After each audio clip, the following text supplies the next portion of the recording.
हरियाणा में विवादित नाम विकास बराला। विकास बराला 7 से 8 साल पहले जो 2017 में केस हुआ, उसके बाद एक विवादित नाम हरियाणा में था, लेकिन दोबारा से विवाद इसलिए अब हरियाणा में है क्योंकि विकास बराला को डबल एजी हरियाणा में लगाया गया है और डबल एजी के तौर पर सैलरी मिलेगी, पर्क्स मिलेंगे। और हरियाणा सरकार की इस नियुक्ति पर सवाल उठ रहे हैं कि एक व्यक्ति जिसका केस था 2017 में लड़की से छेड़छाड़ और फॉलो करने के मामले में, वनिका कुंडू के मामले में, तो अब उनको क्यों ये उपाधि दी गई है, क्यों उनको ये नियुक्ति उनकी की गई है। हमारे साथ इंडियन नेशनल लोकदल के आदित्य देवीलाल जी हैं। सर, आप कैसे देख रहे हैं इस पूरे मुद्दे को, जो नियुक्ति की गई है, जायज लगती है आपको ये? देखिए, जितने भी अभी लिस्ट आई है और एजी ऑफिस में जितने भी अपॉइंटमेंट्स हुई हैं, ये सारे के सारे भाई भतीजावाद, इनके बीजेपी के जो नेता, इनके परिवार के बच्चे, इनके भतीजे, उन सबको लगाया गया है। 11 साल से ये बीजेपी शोर मचाती थी कि हम परिवारवाद नहीं करते, भाई भतीजावाद नहीं करते, बिना खर्ची बिना पर्ची मेरिट बेसिस पे। अब आप खुद देख सकते हो, आज के न्यूज़पेपर में, हर न्यूज़पेपर में आया हुआ है कि एक क्रिमिनल जो ट्रायल अंडर ट्रायल है, उसको इन्होंने लॉ ऑफिसर अपॉइंट कर दिया। इतनी अंधेर कर दी। और इस लिस्ट में एक भी इस बीजेपी के जो वर्कर्स हैं इनका नहीं लगा, किसी जज के रिश्तेदार हैं, कोई किसी का है।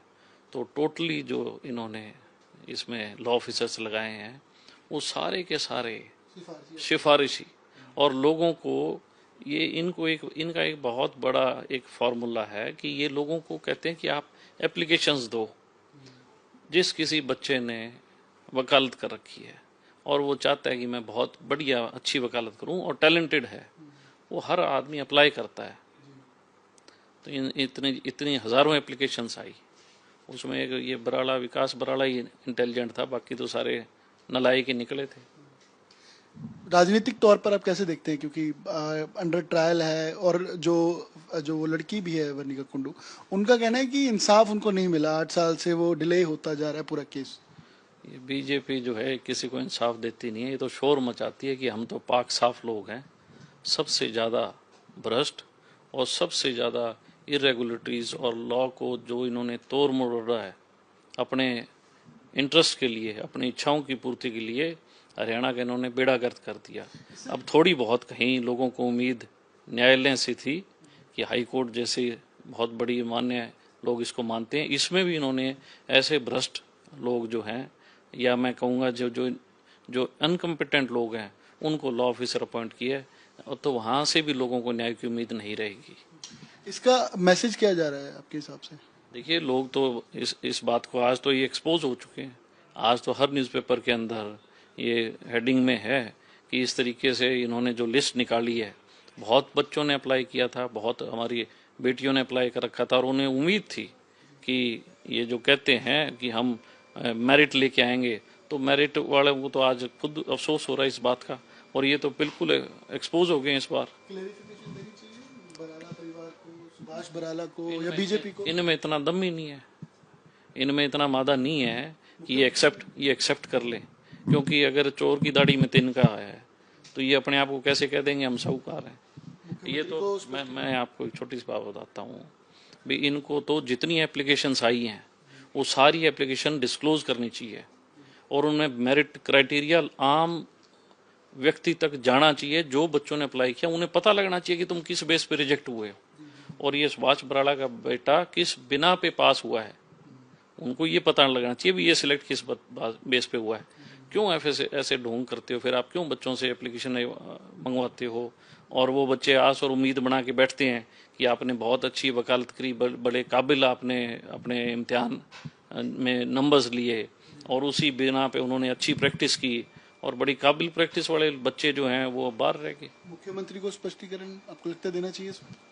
मैं ये मानता हूँ, क्योंकि ये मामला बहुत गंभीर है, न्यायालय से संबंधित है, और ख़ास तौर पे हाई कोर्ट के अंदर अगर इस तरीके की लॉ ऑफिसर्स की अपॉइंटमेंट होंगी और भाई भतीजावाद होगा और near and dear ones. Delhi लगाया गया, लेकिन देखो सुनो, दिल्ली अदालत में लगाया होगा, कोई ढाबे पे थोड़ी लगाया है। दिल्ली भी तो अदालत होगी। तो फिर जब यहाँ से अगर कोई मैटर हमारा किसी को न्याय नहीं मिलेगा तो वो दिल्ली जाएगा, तो ऐसे लोग मिलेंगे इनको, वो लोग हरियाणा की बात रख देंगे। अगर हरियाणा का ही कोई मामला है तो आपको लगता है ये लोग डील कर लेंगे हरियाणा के मामले में? तो ये तो इन्होंने, मैं तो एक ही चीज़ कहूँगा, ये बेशर्मी की हद है। आप जाओ और पूछो मुख्यमंत्री से, मुझे लगता ही नहीं कि वो इस पे जवाब भी दे पाएंगे। आईएनएलडी कैसा स्टैंड रखती है, कैसा विरोध इस पे करेगी, या क्या डिमांड आप रखते हैं कि क्या बर्खास्त होना चाहिए, उनको बाहर करना चाहिए? मैं तो एक ही बात कहूँगा कि इनको आके हरियाणा के आवाम से और जिन लोग बच्चों ने अप्लाई किया था उन सब से इनको माफ़ी मांगनी चाहिए। क्यों इन्होंने ये कहा कि हम एप्लीकेशन इनवाइट करते हैं? 3000 बच्चों ने अप्लाई किया, उन 3000 बच्चों को इनको सॉरी फील करना चाहिए कि हमने जो ये लिस्ट निकाली है, अच्छा एक भी का हरियाणा से लेना देना नहीं है, एक भी हरियाणा का बच्चा नहीं है इसमें, और जो हैं वो इन नेताओं के बच्चे हैं। विकास बराला को हटाना चाहिए? मैं तो कहता हूँ सबको हटाना चाहिए, जो इनके नियर एंड डियर वन और जो रिश्तेदार रहे हैं, जो इनके भाई भतीजावाद की जो लिस्ट है, इन सबको हटाना चाहिए। यही काबिल है, इन्हीं के पैदा होते हैं जो काबिल हैं, बाकी तो बच्चे नालायक होंगे। आदित्य देवीलाल जी विधायक हैं आईएनएलडी के, और ये आईएनएलडी का कहना है कि इसमें पूरे लिस्ट की स्क्रूटनिंग होनी चाहिए, जांच होनी चाहिए, कौन से परिवारवाद से किस को लगाया गया है, और इस पर मुख्यमंत्री को, बीजेपी को जवाब देना चाहिए। कैमरा पर्सन गुंजीत साथ अमन भारद्वाज, चंडीगढ़ आज तक।